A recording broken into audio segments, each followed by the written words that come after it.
très précis sur chaque cas, parce que chaque entreprise est différente. Mais voilà, après, on pourra rééchanger peut-être plus individuellement dans un second temps avec grand plaisir. Donc, le webinaire voilà, d'aujourd'hui, c'est comment engager ses équipes en adoptant une culture bien-être. Donc, le mot bien-être, ça veut tout dire et rien dire. Et l'idée, c'est de travailler, enfin, en tout cas, de vous expliquer un petit peu plus ce que ça veut dire. Et vous allez voir que la notion de bien-être, en fin de compte, c'est assez large. Et donc, les entreprises peuvent être, au final, un petit peu difficile pour eux de savoir par quel bout commencer. Et c'est pour ça, l'idée, là, c'est de vous proposer un webinaire assez générique, assez large, pour voilà, déjà vous donner des petites astuces, des petites mises en action que vous allez pouvoir mettre en pratique après. Là. Moi, je me présente, je suis Sarah Majoueb, donc la fondatrice d'Enaï. Et Enaï, ça veut dire être en grec, c'est très important pour moi. Et de se dire, au travail, il faut être soi, il faut pouvoir être ne pas porter de masque et de se dire on peut avoir une communication fluide, dire les choses naturellement, simplement, avec ses propres valeurs. Vous allez voir que c'est très important au final qu'il n'y ait pas une distorsion entre vos valeurs professionnelles, personnelles et l'entreprise. Et c'est des éléments qui sont très importants, en tout cas pour nous. Aujourd'hui, on est 6 chez Enaï. On grossit petit à petit et on se rend compte que le Covid a fait bouger beaucoup de choses. Donc, nous, on propose, je n'ai pas fait du tout de com sur voilà, ce qu'est Enaï et je ne vous ai même pas fait de slide à la fin de ce qu'on propose. Mais voilà, nous, on est plus experts sur l'expérience collaborateur. Et on a aussi bien une partie conseil qu'une partie animation, événementielle. Pour nous, c'est quand même très important. Et après, on est spécialisé aussi sur des formations plus pratico-pratiques. Et là, on développe une offre sur du marketing RH qui est très important pour nous et on va se rendre compte que ça a une influence énorme pour les services RH en tout cas. Et puis après, moi, je suis plutôt une marketeuse de formation et je suis aussi bien formée dans le bien-être, en cosmétique qu'au final dans le social. J'ai travaillé plus de 8 ans au final dans la grande précarité, donc j'ai un parcours un petit peu atypique. Et bien sûr, quand je dis des soft skills développés, on se rend compte que il faut travailler sur soi, il faut développer beaucoup d'éléments pour pouvoir accompagner l'humain. C'est quelque chose d'assez complexe et il faut déjà travailler sur soi et c'est un élément assez puissant d'apprendre comment nous-mêmes on fonctionne pour pouvoir après aider les autres. Et puis, je suis formée à l'INC, à l'approche neurocomportementale, qui est une méthode en compte qui va travailler la gestion du stress.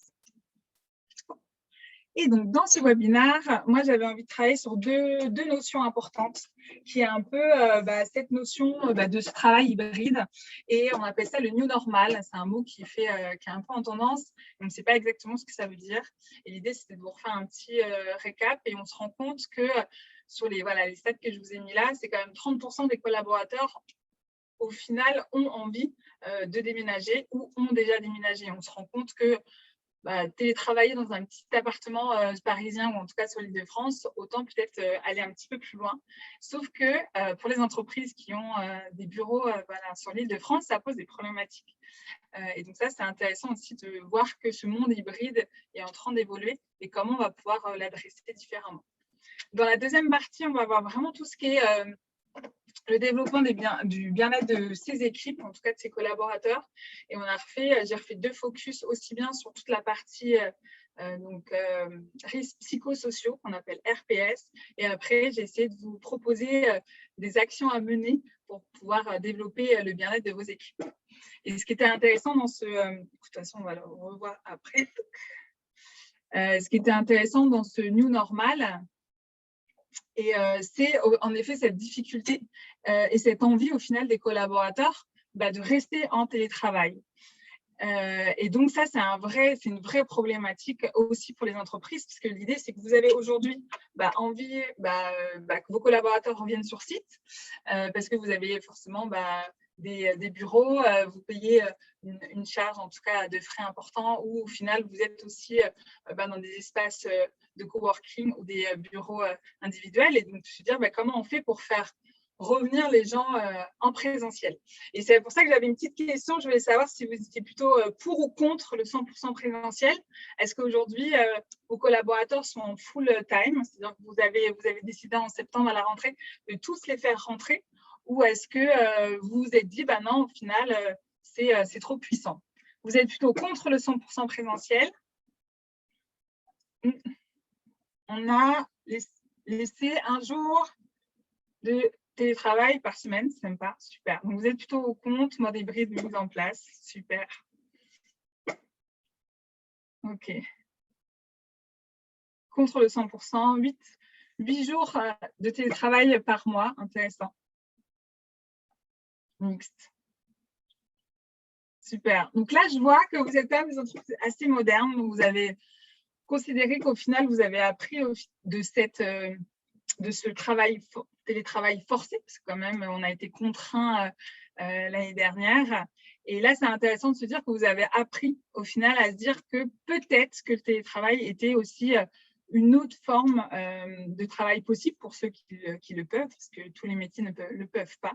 Et ça, c'est intéressant. Oui, je vois. Très bien. Et là, vous avez travaillé vos accords.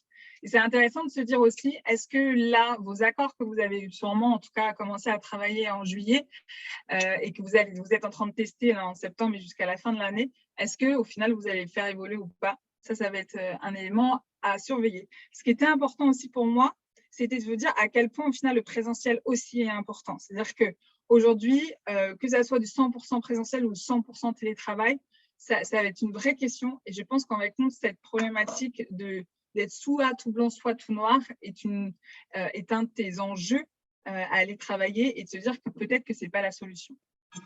Il y a un super article au final sur Harvard Business Review qui mettait en avant ça. C'est de se dire qu'à un moment, la problématique qu'on a eue sur les écrans, c'est de se dire comment on va travailler les émotions de chacun. Moi, quand j'ai recruté en télétravail, c'était en plein Covid, et déjà recruter en télétravail, c'est vraiment très compliqué. Et après, c'est de se dire aussi cette notion de je vais bien, je vais pas bien. Au final, en présentiel, c'est assez rapide de le percevoir. En télétravail, les gens ont tendance un peu à le cacher. Et c'est pas si simple à aller, je vais mettre juste ça de l'autre côté, à aller interpréter. Et c'est là où le distanciel a une problématique, c'est de se dire mais comment on va pouvoir co-construire ensemble une relation, consolider les relations collègues qu'on peut avoir et aussi développer l'innovation.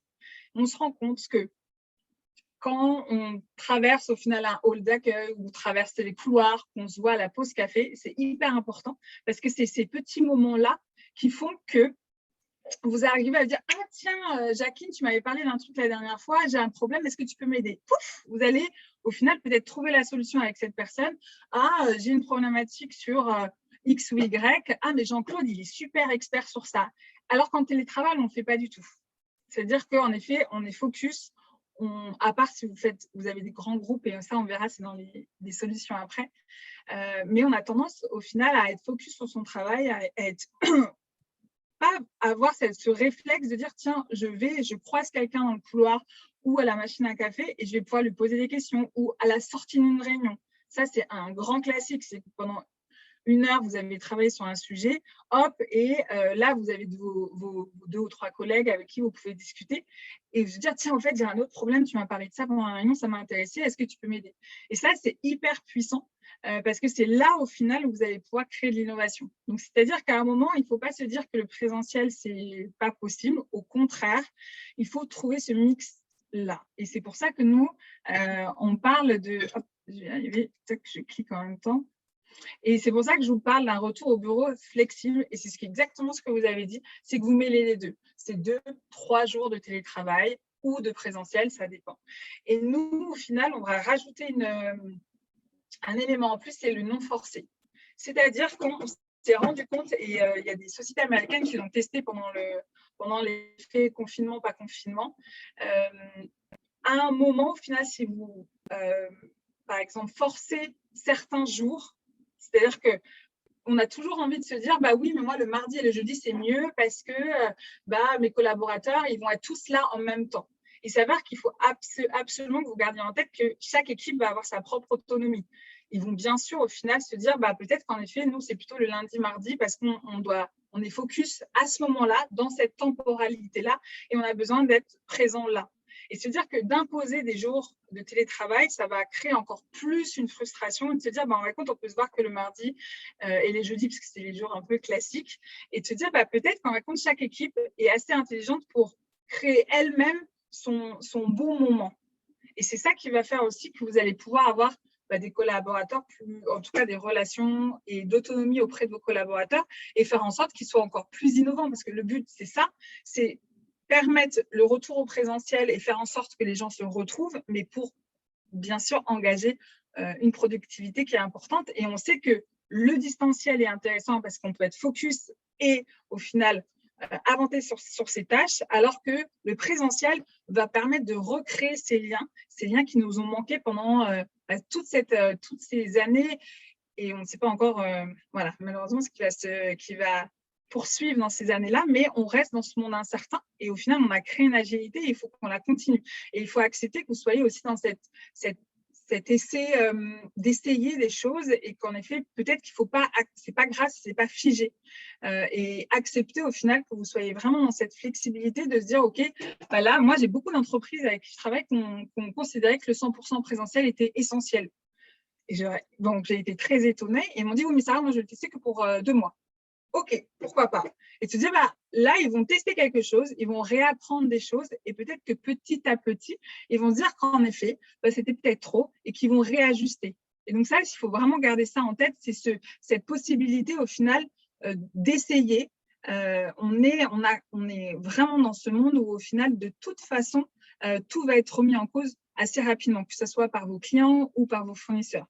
Et donc, le télétravail ou le présentiel va devoir être hybride. Et c'est pour ça que nous, on appelle ça de la flexibilité.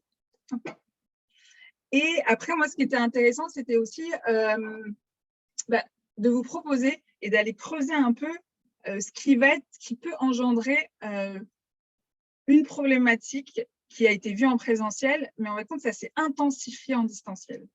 Et ça s'appelle les risques psychosociaux. Ça, c'est un élément. Là, moi, l'idée, c'est vraiment de vous passer les 6 risques psychosociaux qui sont assez générales et d'essayer de les voir sur le prisme du télétravail. Alors, il ne faut pas cliquer, il faut cliquer. Je vais arriver. L'intensité du travail, au final, c'est de se dire qu'on s'est rendu compte qu'avec le télétravail, on n'avait plus les transports le matin et le soir. Et donc, on s'est dit, forcément, nous, on va aller travailler à ce moment-là. Après, ça dépend, voilà. Vous gagnez 1 heure de productivité, matin puis soir. Ce qui se passe, c'est qu'en plus de ça, ça fait une charge de travail plus importante pour vos collaborateurs. Donc, oui, plus grande productivité, mais à contrario, il y a certains collaborateurs qui se sont sentis peut-être avec des difficultés et de se dire, moi, il faut que je prouve que je produis. Et donc, peut-être qu'ils en ont fait un petit peu plus, beaucoup plus même. Et peut-être qu'ils ont même eu cette sensation, au final, de suspicion, d'en profiter, de se dire, voilà, je vais faire mes lessives, je vais aller faire mes courses. Mais ce n'est pas grave, au final, ça, c'est son temps de travail. Et ça, c'est possible. Sauf qu'au final, il y a des collaborateurs qui se sont mis en souffrance parce qu'en fait, ils en ont trop fait. Et donc, oui, la productivité a augmenté, sauf qu'au final, c'est au détriment aussi de leur charge mentale. Et donc, ça, c'est des choses qu'il faut vérifier et il faut faire attention. Le deuxième élément, c'est toute la partie émotionnelle. En tout cas, l'exigence émotionnelle, c'est cette peur de l'échec, cette peur au final de ne pas bien faire son travail. Et ça, c'est des émotions qui sont assez importantes et c'est aussi bien, vous allez voir, les risques psychosociaux, c'est aussi bien en télétravail qu'en présentiel. Mais ça, c'est intéressant si vous avez envie de développer le bien-être de vos équipes, de le travailler et d'aller creuser ces sujets-là. Et surtout, c'est de se dire qu'avec la mise en condition, les nouvelles conditions de travail à distance, vous avez non seulement les conditions de travail qui ont changé, mais aussi les moyens de communication qui ont évolué. Ça fait que forcément, les relations personnelles ou les relations professionnelles ont été plutôt directes, c'est-à-dire soit par des mails, soit par des messages en WhatsApp. Et ça fait que la relation directe, elle a baissé au final en qualité. parce qu'en effet, soit c'était de la visio, soit c'était du téléphone. Et ça, en va compte, c'est source aussi de générateurs de stress et d'anxiété pour certains collaborateurs. Et on a vu qu'il y avait une influence de burn-out, d'arrêt maladie. Il y a quand même plus de 25 jours d'arrêt maladie par collaborateur, ce qui est énorme. C'est une augmentation très importante des arrêts maladie. Et se dire que ça, c'est les premiers signaux, et de se dire, dans mon entreprise, si en effet j'ai de plus en plus de collaborateurs qui s'arrêtent, il faut que moi je puisse regarder quelles sont les sources de ce problème-là. Le manque d'autonomie, ce qui est intéressant, c'est qu'on s'est rendu compte encore plus en télétravail, c'est que les managers, ils ont du mal à, entre guillemets, à contrôler le travail de chaque collaborateur et de se dire, en fait, il faut le faire en cas par cas. Le besoin d'autonomie, c'est indispensable. Un collaborateur qui se sent épanoui, c'est aussi qu'on puisse faire confiance en ses compétences et de se dire qu'il peut gérer dans son temps de travail, en tout cas la répartition de son temps de travail comme il le souhaite. Sauf qu'il y a des collaborateurs, si au final vous les surcontrôlez, ils vont être en défiance au final de leur propre aptitude, alors qu'en effet d'autres, ils ont besoin d'être extrêmement entourés. Et ce qui se passe, c'est que le télétravail, en tout cas le travail à distance, peut en fin de compte casser ce lien-là et que le collaborateur, ou en tout cas le manager, ne puisse pas être en mesure de contrôler comme il le souhaite. Donc, même lui, il est mis la malle sur cette problématique-là en disant il ne va pas non plus appeler toutes les 30 secondes ses collègues ou en tout cas ses équipes pour savoir ce qu'ils font. Donc, c'est cette mixité-là où il faudra jongler et on sait très bien que de toute façon, malheureusement, aujourd'hui, on va de toute façon devoir jongler avec ces différents profils de collaborateurs. Et ce qui est intéressant, c'est que vous, en tant que manager ou en tant que chef d'entreprise, vous avez cette capacité-là et vous avez cette obligation-là aussi de faire attention à ce que les collaborateurs puissent se sentir bien. Et donc, c'est-à-dire qu'il faut veiller au cas par cas pour faire en sorte que chaque collaborateur puisse avoir cette bonne autonomie et faire en sorte qu'ils ne se sentent pas oppressés ou au contraire délaissés en se disant oui, mais moi, je ne sais plus quoi faire, j'ai une peur de mal faire mon travail, des choses comme ça. Et donc, ça va être important, en effet, que vous puissiez les suivre de près. Et donc, ce qui est toujours, c'est pas si simple. On a quand même beaucoup de managers qui ont eu des difficultés à manager à distance. C'est pour ça qu'il faut aussi se faire aider, faire des formations à distance ou en présentiel, pour développer ces nouvelles compétences, parce qu'ils ont dû les acquérir là en l'espace d'une année. Et donc, c'est pas si simple. Hop. On a vu au final, petit à petit, qu'il y avait une injustice aussi qui s'était posée entre ceux qui peuvent faire du télétravail et ceux qui ne peuvent pas le faire.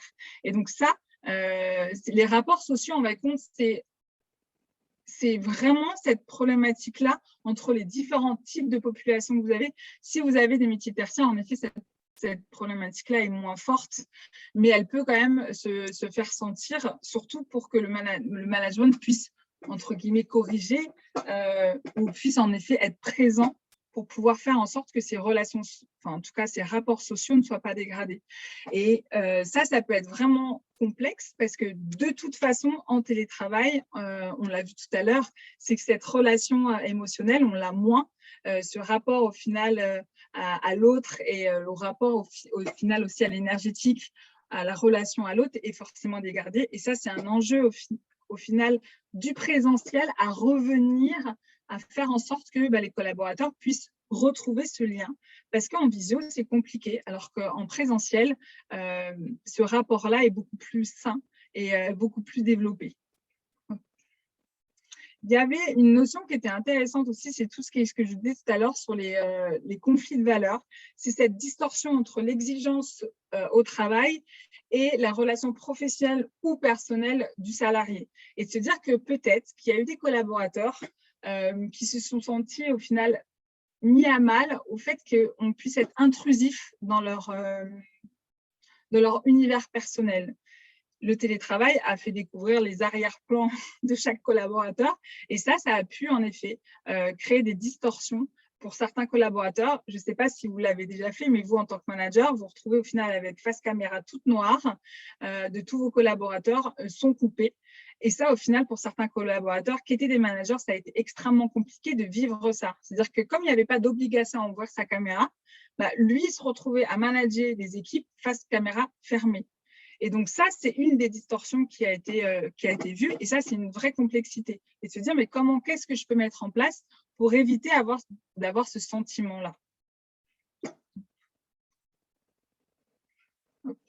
L'insécurité, au final, la situation professionnelle, c'est ce que les personnes ont vécu au début, au final du confinement, c'est-à-dire cette peur de perdre son emploi, aussi son salaire.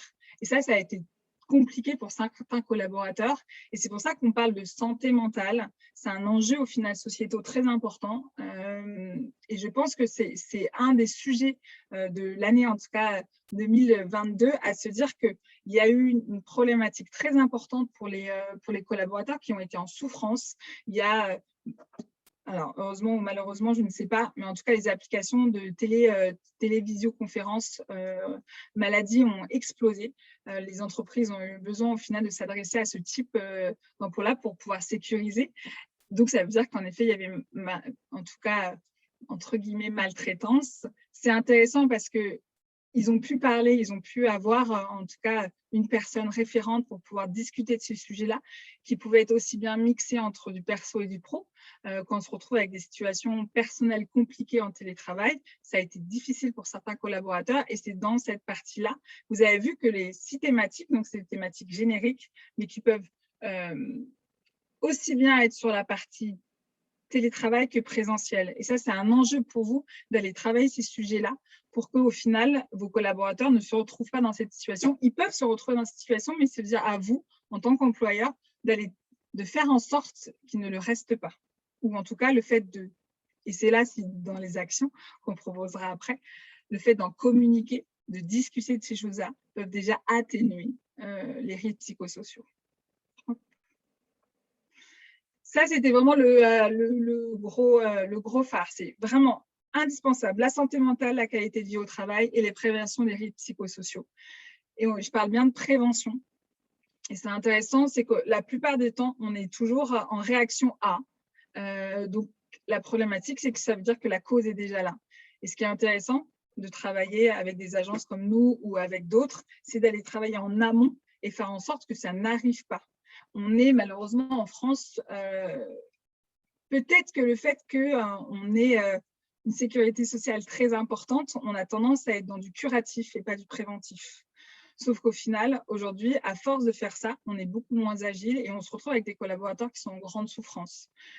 Et donc, la problématique, c'est de trouver une souffrance, travailler une souffrance est plus longue que travailler en présentiel, travailler en prévention, pardon. Et donc ça va être vraiment important pour vous de prendre conscience de ça. Et je pense que le Covid a marqué les esprits, qu'au final, les DRH, les directions des ressources humaines étaient on va dire, un métier stratégique pour l'entreprise. Ils sont de plus en plus à aller au COMEX, à aller dans les stratégies d'entreprise et plus être juste celui qui recrute, celui qui fait les payes. C'est-à-dire qu'à un moment, il faut considérer ces métiers au même niveau qu'une stratégie marketing, une stratégie de communication, une stratégie financière. Ça va de pair, c'est transversal. Et si aujourd'hui, les RH avaient plus de moyens, ou en tout cas, c'était mieux identifié ce dont elles ont besoin, peut-être qu'en effet, il y aurait une démarche de prévention plus importante en amont. Et donc, améliorer la qualité de vie au travail. Je vous ai mis là, par exemple, Carazex, c'est un questionnaire qui est gratuit. Vous pouvez le trouver assez facilement sur les questions. Et les 6 risques psychosociaux aussi. Vous tapez risques psychosociaux sur Internet, vous les trouvez très facilement si vous voulez avoir le détail de chaque entité. Et Carazex, c'est un questionnaire qui est très bien fait, qui va vous permettre au final de faire ces premières enquêtes, de pouvoir identifier si des collaborateurs peuvent être en souffrance. Et vous allez voir que chaque collaborateur, chaque typologie a des problématiques différentes. Est-ce que c'est au siège? Est-ce que c'est en effet ceux qui sont sur le terrain? Et c'est intéressant et c'est important au final que vous identifiez et que vous puissiez personnaliser aussi les approches de la qualité de vie au travail et que ça ne reste pas mono, en tout cas trop générique, trop national, et qu'à un moment, il faut pouvoir le découper. Ça va être vraiment essentiel. On a tendance à vouloir faire bien sûr, on fait des accords qualité en global, mais après, dans la localité ou en tout cas dans l'action terrain, c'est important qu'elle puisse être personnalisée, en tout cas dans vos parties, soit régionales, soit locales. Ça dépend après comment vous êtes structuré. Hop. Hop, là, bah, ça ne clique pas. C'est ce qui ne clique pas, je vais arriver. Là, je voulais revoir avec vous sur la partie un petit peu plus, en tout cas, voilà, plus pratico-pratique. L'idée, c'est qu'à un moment, ça dépend si vous avez travaillé une culture du bien-être ou pas. Il y en a qui l'ont fait. Et là, pendant le Covid, ils se sont rendus compte que c'était essentiel, qu'on avait besoin de retrouver ce lien, même à distance, et de se dire que comment on fait. Et donc, il y a beaucoup de choses qui ont été faites et qui sont très intéressantes. Et l'idée, là, c'est de repartir sur quelque chose d'assez générique. Peut-être que là, c'est des choses que vous avez déjà faites. Et donc, il n'y a pas de souci. Mais c'est de se dire, tiens, c'est intéressant de voir si on a fait toutes ces actions-là pour pouvoir, au final, améliorer et continuer à développer le bien-être, en tout cas la culture de son entreprise. Parce que c'est plus général, au final. Ce que je vous disais tout à l'heure, moi, je pense que c'est essentiel vraiment que vous laissiez vos collaborateurs choisir ces genres de présence de présentiel ou de télétravail. Ça dépend après dans quelle orientation vous êtes. Mais ça va être vraiment important. Ils vont se sentir beaucoup plus libres d'eux au lieu d'imposer au final un système, sachant que quand vous êtes manager avec des collaborateurs, ils sont assez intelligents pour se dire, tiens, on va se rendre compte à ce moment-là, on veut se voir ce jour-là, venez, on va tous se voir voilà, dans ce jour, dans cette période-là. Peut-être qu'il y a des moments où il y a besoin de plus de présentiel que d'autres. Et c'est laisser ce choix-là. Si vous enfermez trop par des accords trop vos collaborateurs, ils vont perdre en productivité et ils vont perdre en créativité. C'est-à-dire que le fait de laisser un champ du possible ouvert, ça permet aussi à vos collaborateurs de dire, OK, moi, j'ai envie de me donner un petit peu plus, j'ai envie d'aller plus loin et de se dire que moi, je ne suis pas contrainte dans. Quand vous contraignez les gens dans un système qui est trop fermé, pourquoi ils vont essayer d'aller faire plus alors qu'ils se trouvent bien dans ce petit cocon-là? Moi, je n'ai pas envie de donner plus, ils m'ont donné tout ce qu'il fallait et je vais rester dans mes zones de confort. Ce qui est intéressant là, c'est d'aller un petit peu plus loin, d'être plus créatif, d'être plus innovant. On a besoin, au final, que les collaborateurs puissent aller chercher des choses nouvelles pour que les entreprises puissent être plus performantes, que ce soit économiquement comme socialement.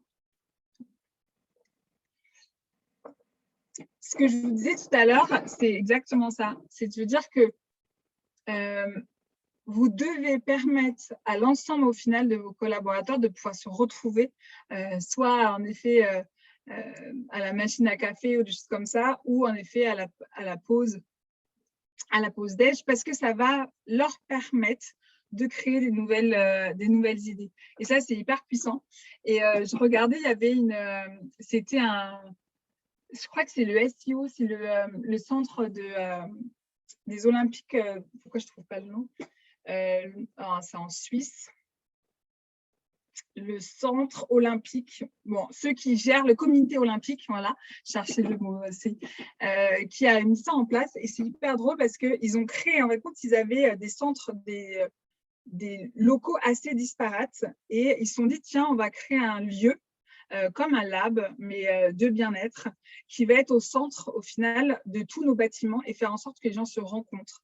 Et ils ont créé un espace, donc ils l'ont réaménagé, pour faire en sorte que les collaborateurs puissent se retrouver dans des lieux neutres, donc informels, pour qu'ils puissent échanger. Et donc, la plupart du temps, il y a des collaborateurs qui viennent travailler dans ces espaces-là pour faire en sorte qu'ils cassent un peu leurs conditions de travail, leur routine, et faire en sorte de rencontrer aussi d'autres collaborateurs, d'autres entités.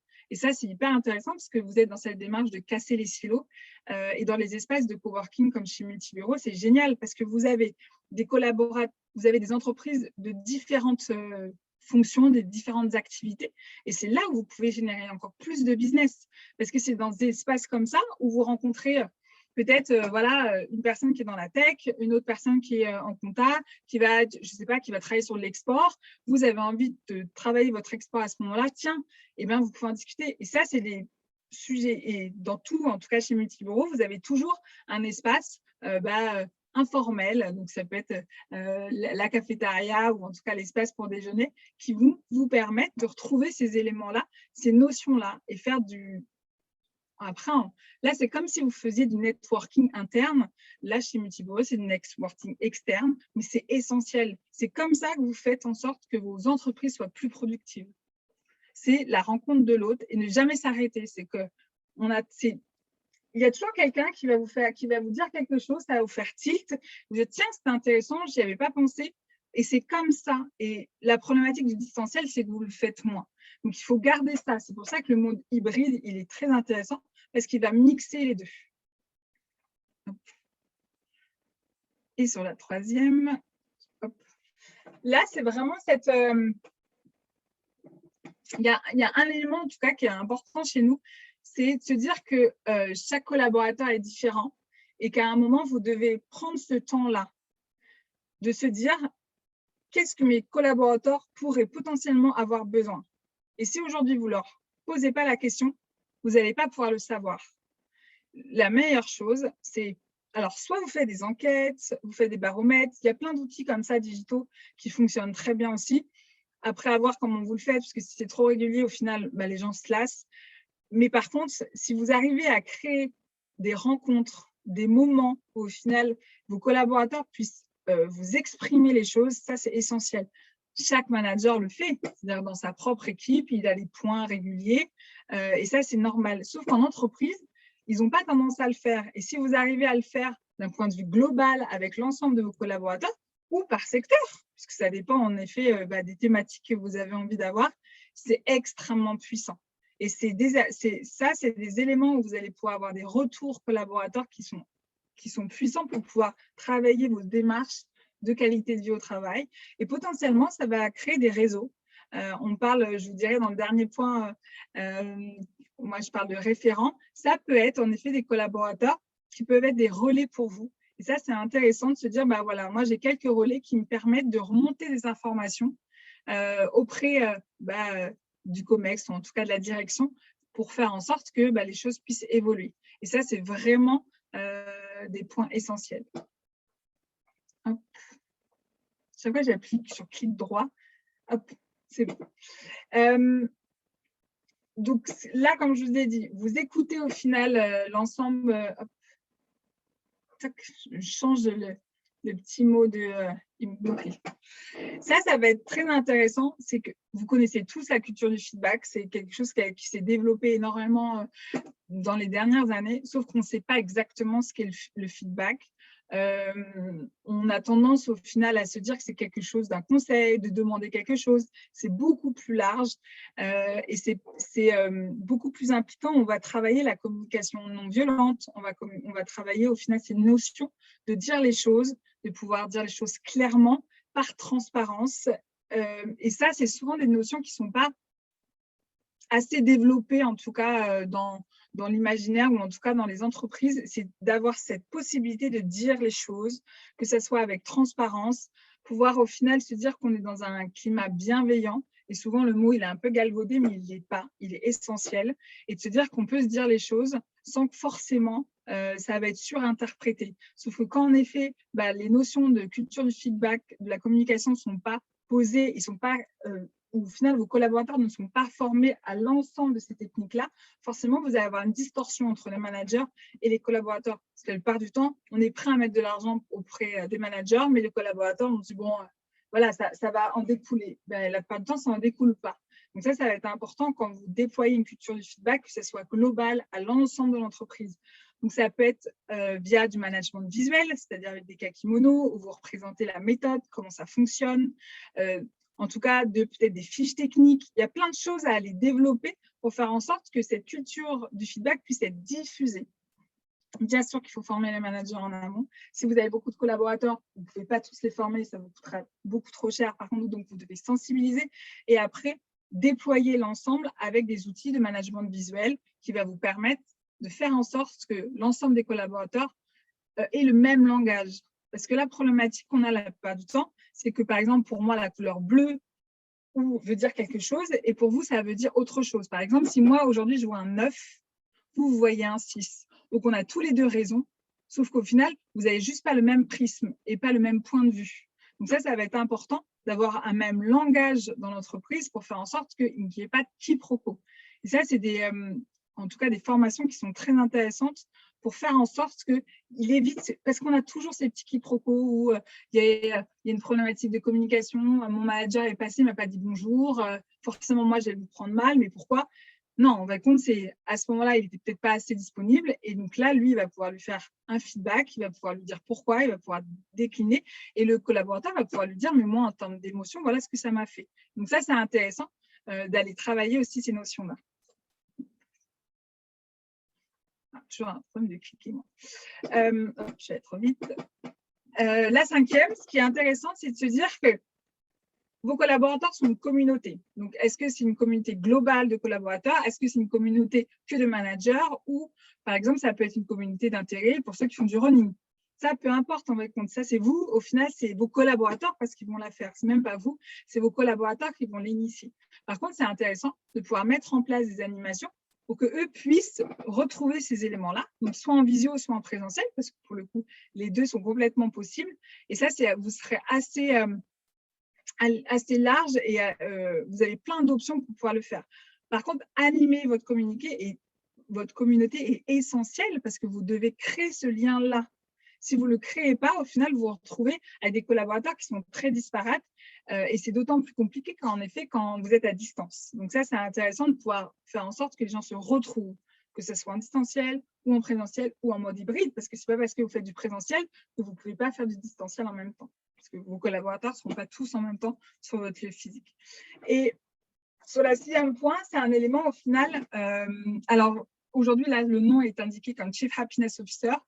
Vous le nommez comme vous souhaitez, si vous préférez référent QVT, peu importe. Mais on s'est rendu compte que pendant le Covid, c'était essentiel d'avoir une personne qui soit une référente, qui va vous permettre, au final, vous, en tant que collaborateur, de trouver quelqu'un qui va pouvoir vous aider sur des situations X ou Y. Souvent, c'est les RH. Vous avez vu, les RH sont surbookés de travail et de se dire, mais comment je peux aussi avoir une personne qui est dédiée? Donc, peut-être que ça peut être à moitié de temps, pas forcément une personne à plein temps, ça, en fonction de vos budgets. Si c'est un plein temps, c'est encore mieux parce qu'elle va pouvoir permettre aux collaborateurs de rendre visibles les actions des RH, de la com interne, et faire en sorte qu'en plus, elles puissent être un appui pour eux. Et donc ça, c'est une notion très, très importante qui a été complètement décriée depuis quelques années en disant on est juste des géos en entreprise, mais on est beaucoup plus que ça. C'est vraiment d'être sur un point de vue stratégique de l'entreprise et faire en sorte que la culture se diffuse, la culture bien-être se diffuse à l'ensemble des collaborateurs. On va bientôt passer aux questions-réponses. Je me dépêche. Allez, dernière slide. Je voulais vous redire.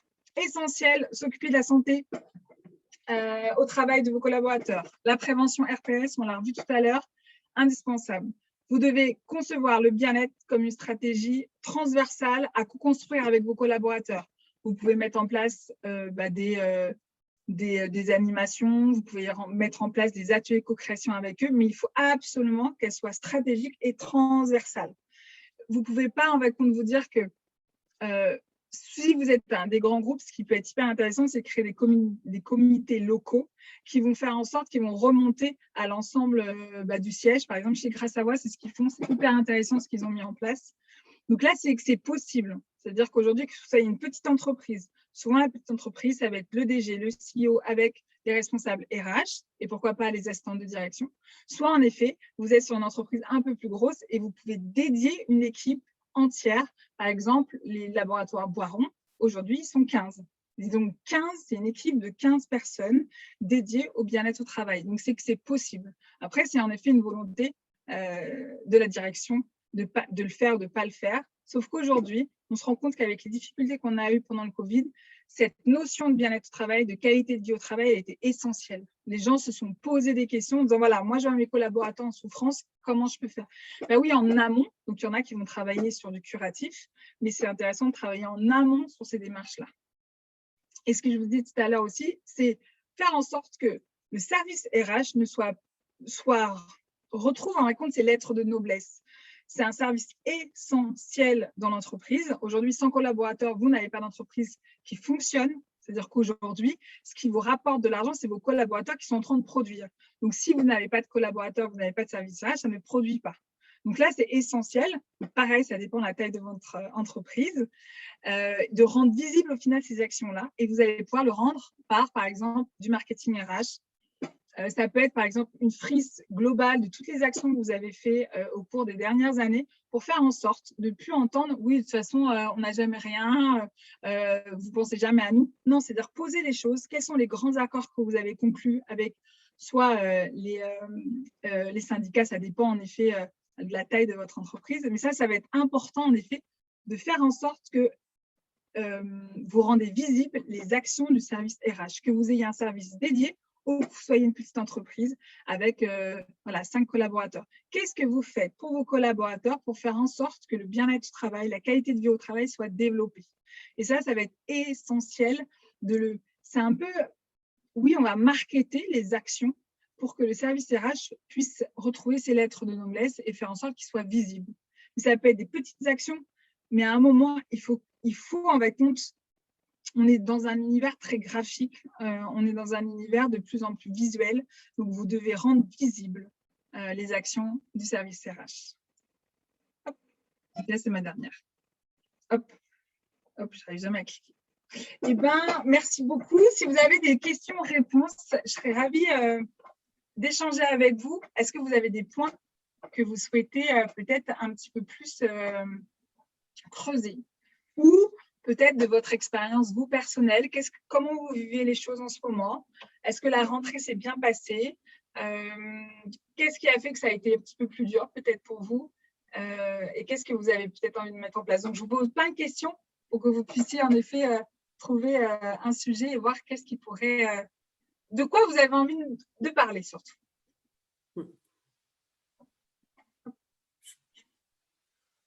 Merci, Sarah, en tout cas, pour cette intervention. Tous ces conseils. N'hésitez pas à nous poser vos questions. On serait ravis d'y répondre. Alors, on a une question. Serait-il possible d'avoir des exemples concrets en termes de marketing RH? Oui. Par exemple, quand vous faites des formations, je ne sais pas après si vous avez formé vos équipes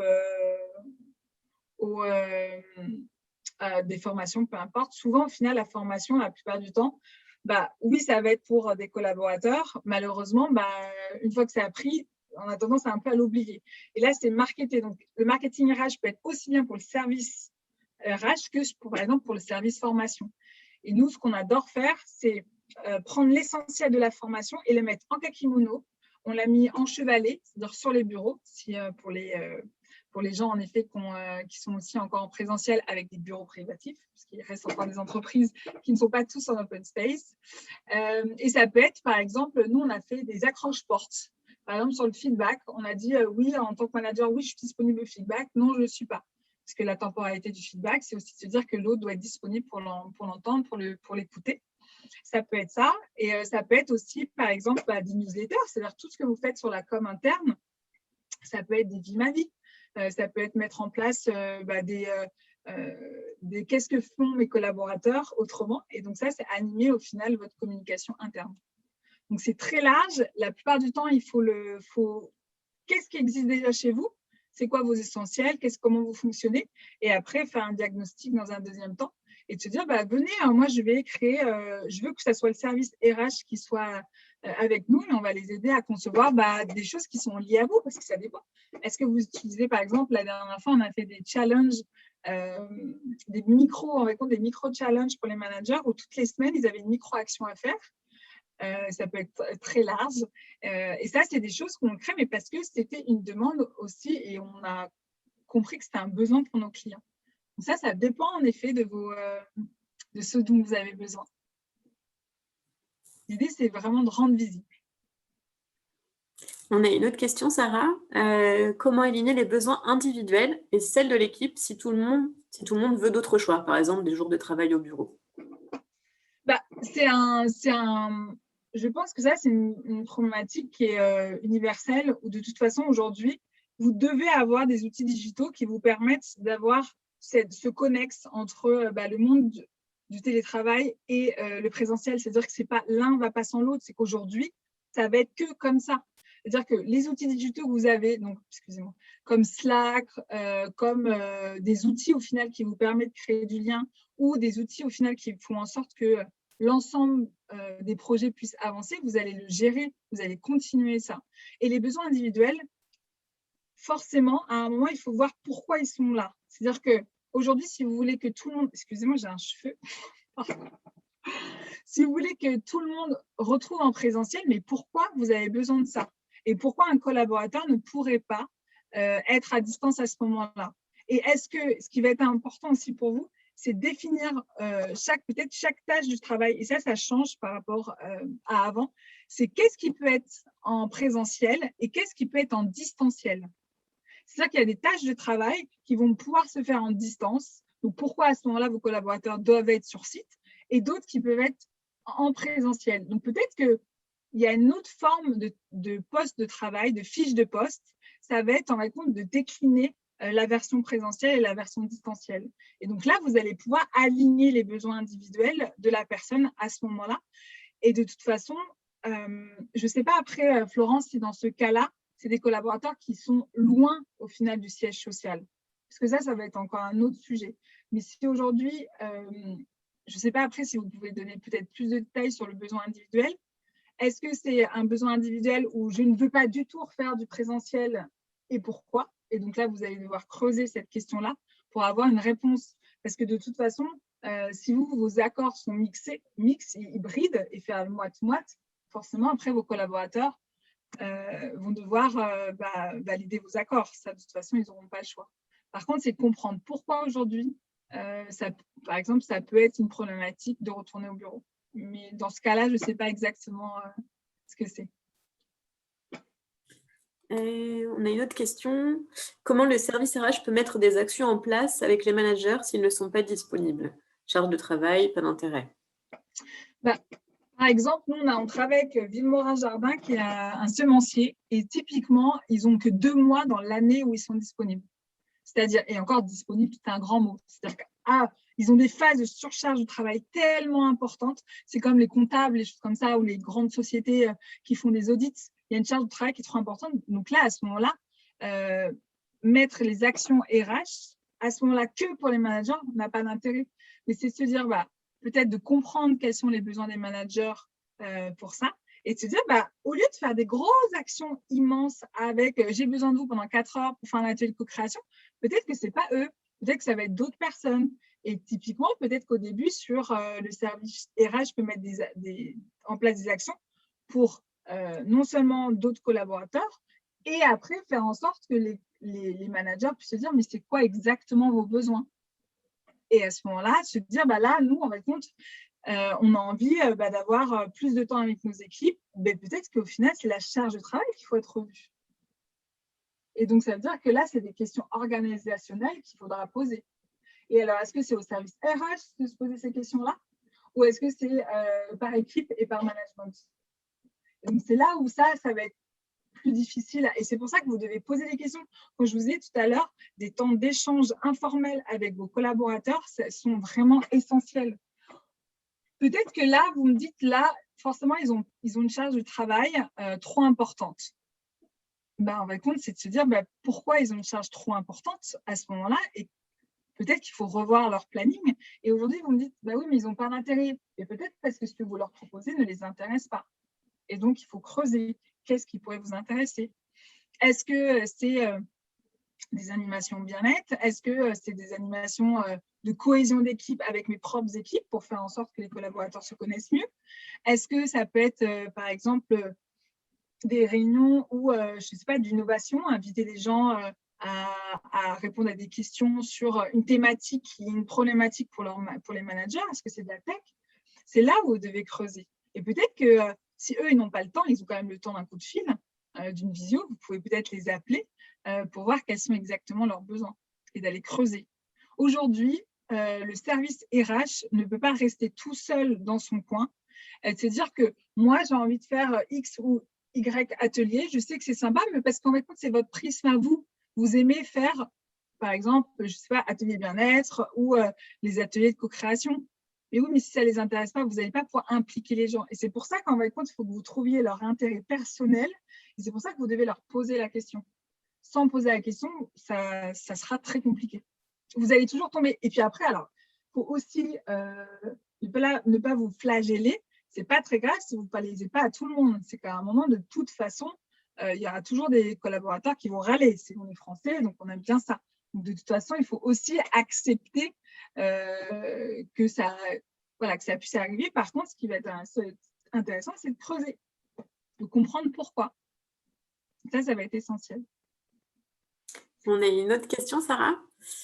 Alors, c'est par rapport… alors, j'ai plusieurs amis et moi qui ont un plan de sauvegarde de l'emploi en cours. Est-ce que, voilà, par rapport à ton expérience, est-ce que finalement le Happiness Manager est un bon médiateur avec la DRH? Oui, ça dépend au final comment fonctionne votre organisation. Est-ce que le mot Happiness Manager est un mot un peu tabou en entreprise et auquel cas ça ne fonctionnera pas? Par contre, vous pouvez les appeler médiateurs. Mais écoute, il faut vraiment que ça… et pourtant, moi, je suis Chief Happiness externe, donc là, je ne parle même pas pour ma paroisse, mais moi, je trouve qu'en interne, c'est le plus puissant. C'est-à-dire que toujours être en externe, en fin de compte, vous n'avez pas la temporalité, au final, de ce qui se passe au présent. Donc, la meilleure personne qui peut gérer ça, c'est celle qui est en interne.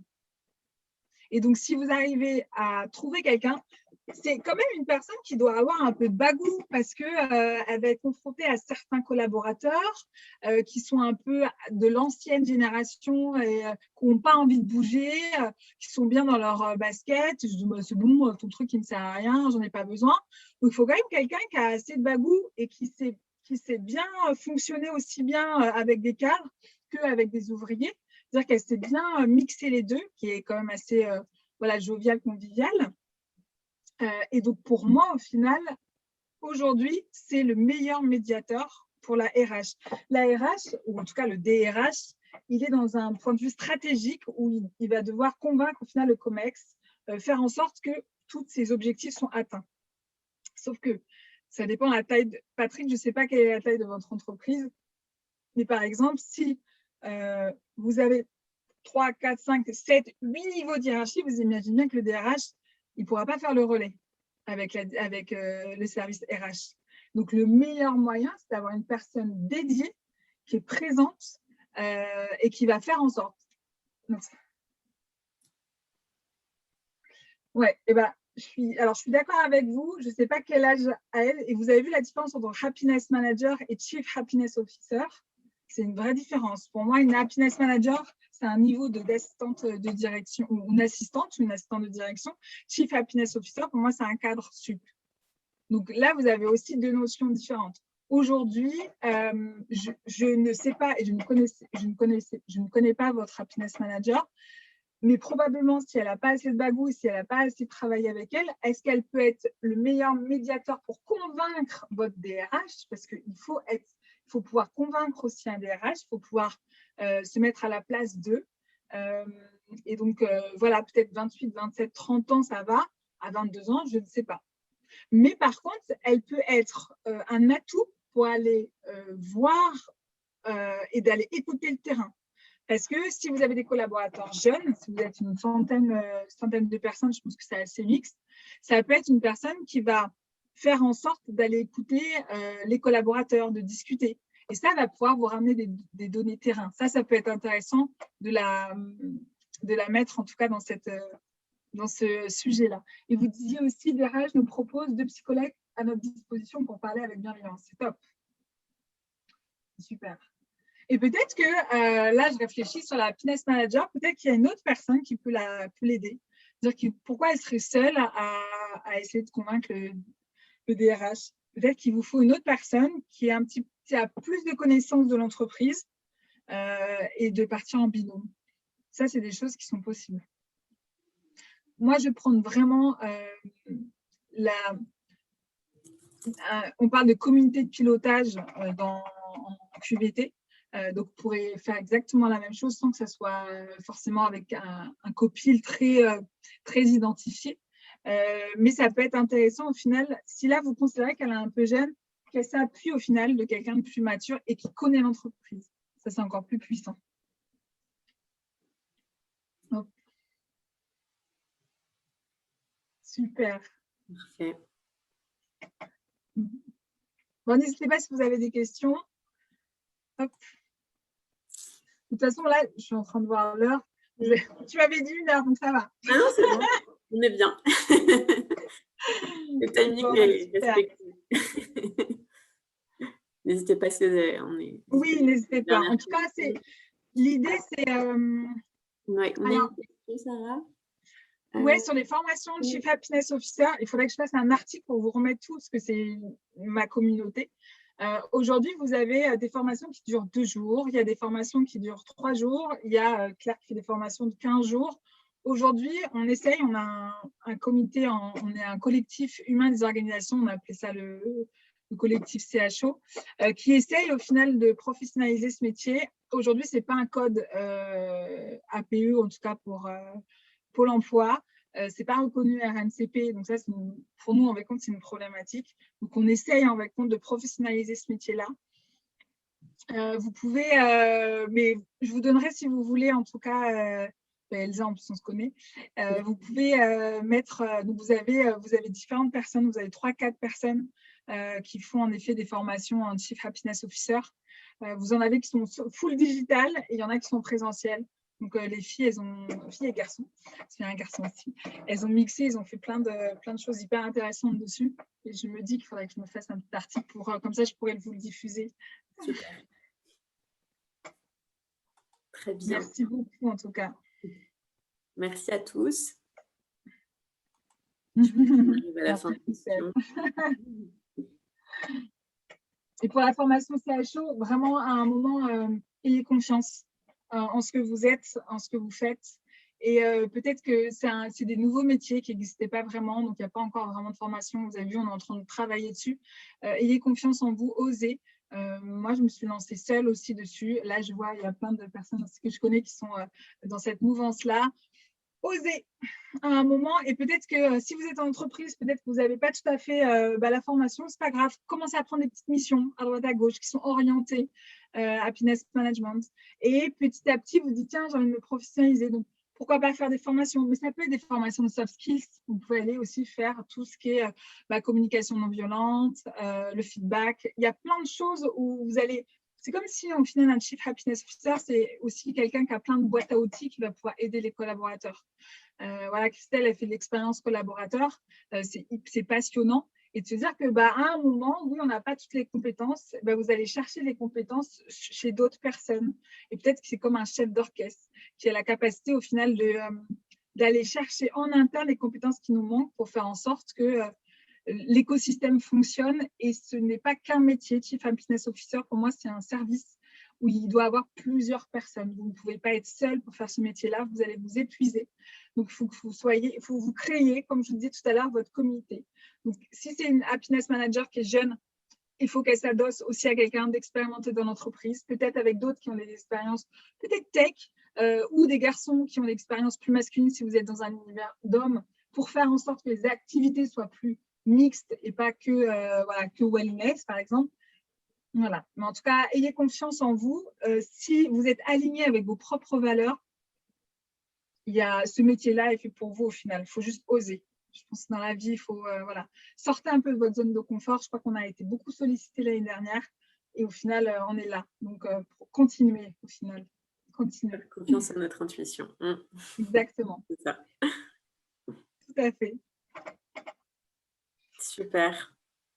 Merci beaucoup, Sarah. Merci. En tout cas pour ce webinaire. C'est très intéressant. Les retours sont hyper positifs. Là, voilà, je lisais les commentaires. Donc, c'était vraiment chouette. Et je pense qu'on Super. aura l'occasion encore d'en faire avec Avec, toi. avec grand plaisir, voilà. Donc, pensez à vous. Au final, la première expérience de bien-être, ça commence par soi. Donc, voilà, prenez soin de vous, faites attention à vous. N'oubliez pas que votre corps est un messager. Et donc, dès qu'il vous donne des alertes, c'est Il faut que vous devez vous l'écouter. poser des questions. Il faut Mm, l'écouter. mm. Essentiel. Super. Merci Super. beaucoup. Merci à vous. Et puis, à très bientôt. À très bientôt. Puis on se donne rendez-vous. Pour ceux qui sont inscrits, il y a encore des places aussi pour Oui. pour tous nos webinaires tout au long de la semaine. Il y a des conférences aussi dans nos espaces. Il y a demain C'est le droit aussi de participer parce qu'il y avait 2-3 trucs super sympas. Oui. Il y en a qui ont beaucoup de succès, oui. Donc, il y en a une demain à Boulogne et il y en aura une autre de mercredi à Montparnasse. D'accord. Voilà, n'hésitez pas à regarder le programme, c'est tout détaillé sur multibureau.com. Super. Peut-être que tu peux remettre le lien Oui. dans le chat. Alors, On peut se retrouver plus facilement. c'est ça. Hop. Je donne ça tout de suite. Merci Christelle, merci Alexandre, merci Aurélie. Profitez bien de cette semaine. Super. Voilà, c'est tout bon, je viens de vous le partager. Parfait. Et à bientôt. À bientôt, merci beaucoup. Au revoir. Au revoir.